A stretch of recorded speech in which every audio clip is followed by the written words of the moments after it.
European ഫുട്ബോളിന്റെ സൗന്ദര്യം ലോകം മുഴുവൻ ആസ്വദിക്കുകയാണ്.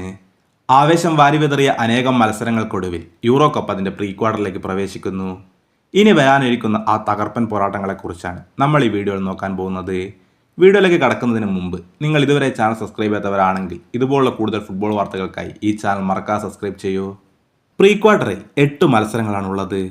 ഒരുപക്ഷെ ഈ മത്സരങ്ങളിൽ ഏറ്റവും ആവേശം നിറഞ്ഞ മത്സരം ഫ്രാൻസും ബെൽജിയവും തമ്മിലുള്ളതാവും.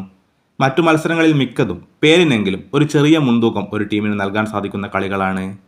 ആതിഥേയരായ ജർമ്മനി നേരിടുന്നത് ഡെൻമാർക്കിനെയാണ്. സ്പെയിൻ ജോർജിയയെയും പോർച്ചുഗൽ സ്ലൊവേനിയയും നേരിടുമ്പോൾ ഇറ്റലിയുടെ എതിരാളികൾ സ്വിറ്റ്സർലാൻഡും ഇംഗ്ലണ്ടിൻ്റെ എതിരാളികൾ സ്ലോവാക്കിയയുമാണ്. മറ്റു പ്രീ ക്വാർട്ടർ മത്സരങ്ങളിൽ റൊമേനിയ നെതർലാൻഡ്സിനെയും ഓസ്ട്രിയ തുർക്കിയെയും നേരിടും. പ്രതീക്ഷകൾക്കൊത്ത് കാര്യങ്ങൾ മുന്നോട്ട് നീങ്ങിയാലാണ് ഈ ഫിക്സറിലെ യഥാർത്ഥ ആവേശം തുറന്നു കാട്ടുന്നത്. ജർമ്മനിയും സ്പെയിനും പ്രീ ക്വാർട്ടറിൽ വിജയിച്ചാൽ ക്വാർട്ടറിൽ ഇവരായിരിക്കും പരസ്പരം ഏറ്റുമുട്ടുക. അതേപോലെ തന്നെ പോർച്ചുഗലും ഫ്രാൻസും മുന്നേറിയാൽ അവർ തമ്മിലുള്ള ഒരു മത്സരവും ക്വാർട്ടറിൽ കാണാൻ കഴിയും. ഈ രണ്ട് ക്വാർട്ടറിലെയും വിജയികളായിരിക്കും സെമിയിൽ ഏറ്റുമുട്ടുന്നത്. ചുരുക്കം പറഞ്ഞാൽ ജർമ്മനിക്കും സ്പെയിനും പോർച്ചുഗലിനും ഫ്രാൻസിനുമൊക്കെ ഫൈനലിലേക്കുള്ള വഴി ഏറെ പ്രതിസന്ധികൾ നിറഞ്ഞതാണ്. മറുവശത്തേക്ക് പോയാൽ ഇംഗ്ലണ്ടും ഇറ്റലിയും പ്രീ ക്വാർട്ടറിൽ വിജയിച്ചാൽ ക്വാർട്ടറിൽ ഈ ടീമുകൾ തമ്മിൽ മുഖാമുഖം വരും. ഒരുപക്ഷെ ആദ്യം പറഞ്ഞ ഭാഗത്തെ അപേക്ഷിച്ച് ഫൈനലിലെത്താൻ കുറച്ചുകൂടി എളുപ്പമുള്ള ഒരു വഴിയാണ് ഈ വശത്തുള്ളത്. പക്ഷേ ഇതൊന്നും നമുക്ക് മുൻകൂട്ടി കണക്കാക്കാൻ പറ്റില്ലല്ലോ.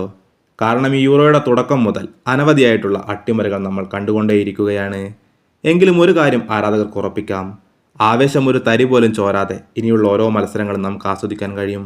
അതാണ് യൂറോപ്യൻ ഫുട്ബോളിൻ്റെ ഭംഗിയും. ഇപ്രാവശ്യത്തെ യൂറോ കപ്പിൻ്റെ ഫൈനലിൽ ഏറ്റുമുട്ടുന്നത് ആരൊക്കെയായിരിക്കും? നിങ്ങളുടെ അഭിപ്രായങ്ങൾ കമൻറ്റ് ബോക്സിൽ രേഖപ്പെടുത്തൂ.